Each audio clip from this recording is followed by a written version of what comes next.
Hello everybody, thank you for joining me for another one of my videos on how to play Heroes of the Storm.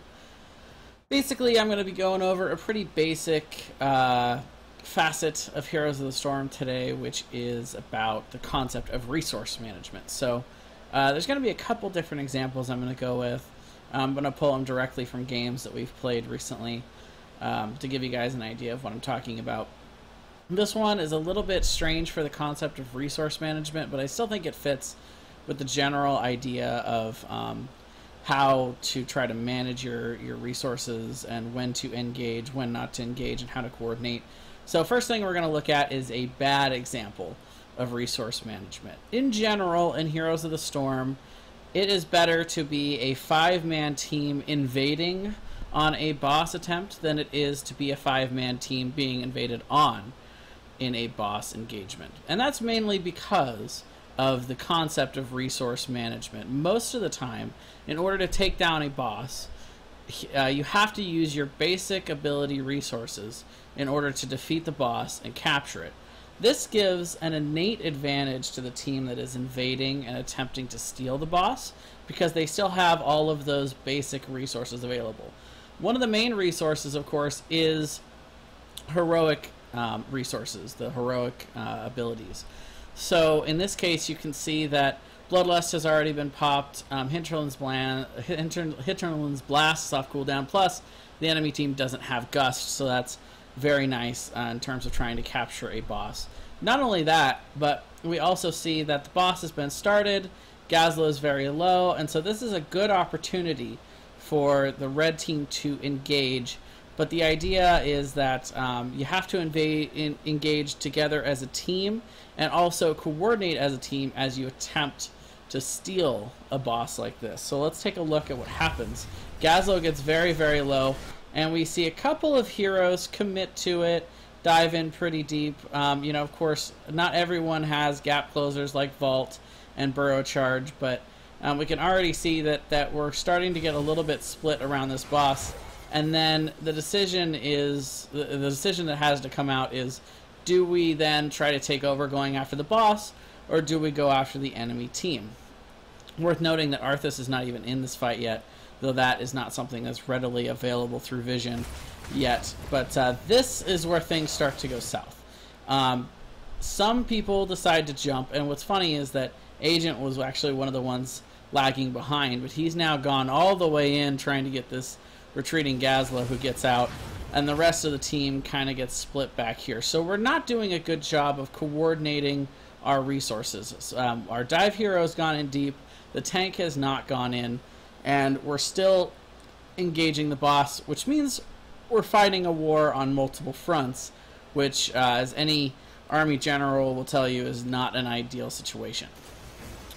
So things continue to progress, and again, you know, we get one caught out that is going after the enemy team. The rest of the team is focusing on the boss, and it's just not a good use of our team's resources in general.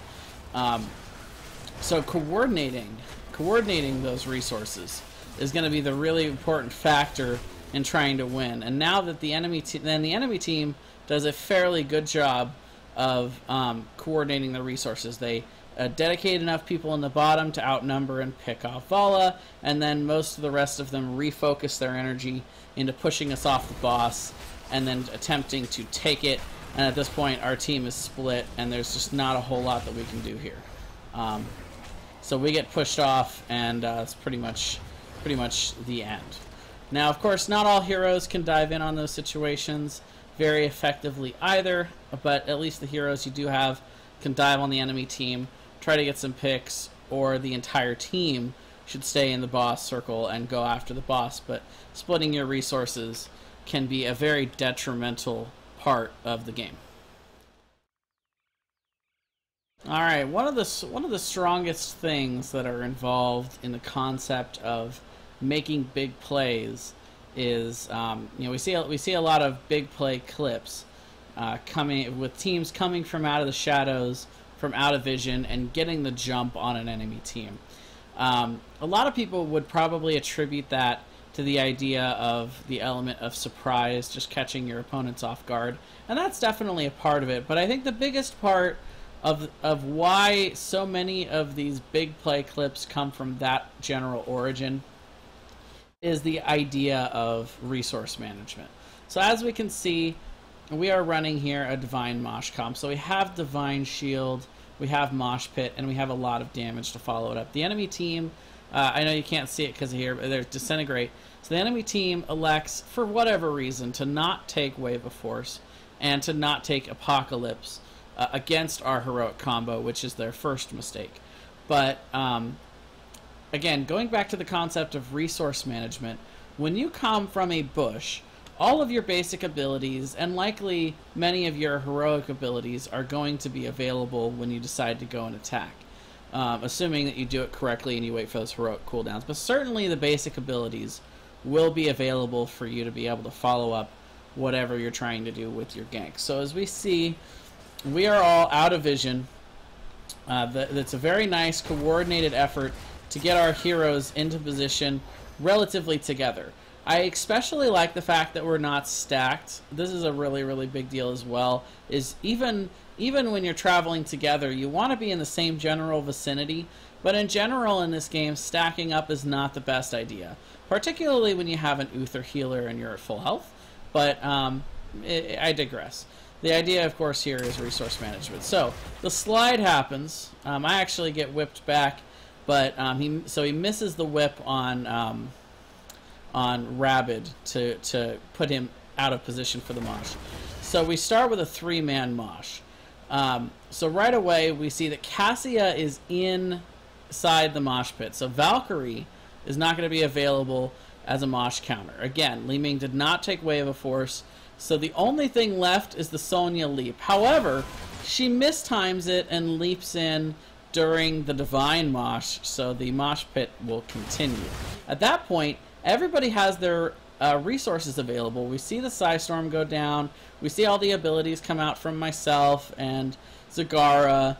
And then, of course, Strafe gets popped along with all of the other damaging abilities. Also doesn't hurt that we have a camp and a few levels on them, but complete explosion because we were ready with all of those resources. One of the worst mistakes that you can make is to spend some of your basic resources right before a big team engagement.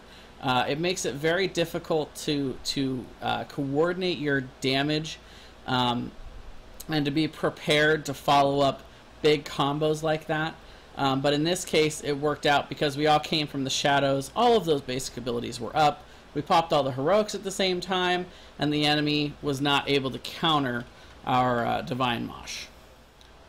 One big part of resource management is commitment, the idea of every member committing themselves to the same act.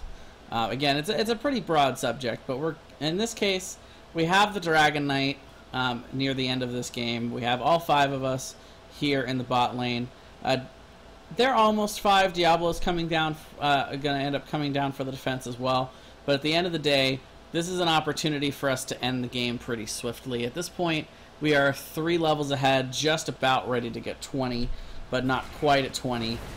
So that, by the way, is a mistake that we may look at with such, a minute on the Dragon Knight still, trying to get that 20 first. But right away, the first thing we see is that not everybody seems super committed to the core. That's going to be the main damage here. Is at this stage in the game, so late in the game with a full Dragon Knight, you should be able to take down a core if you commit most of your resources to it. But it seems like there's also a lot of focus on the enemy team, particularly from myself. I go in deep to try and maybe get a stun or stall out, but also again, the idea is kill the core as fast as humanly possible. One thing to consider also is it's always going to be focused on, a lot of times, on the Dragon Knight, so taking a lot of free poke is a bummer. So the enemy team, because we're split in our focus, is able to counter-engage, leap, and kill Vala. And that kind of descends us into chaos a bit. You can see that the core still going down fairly quickly.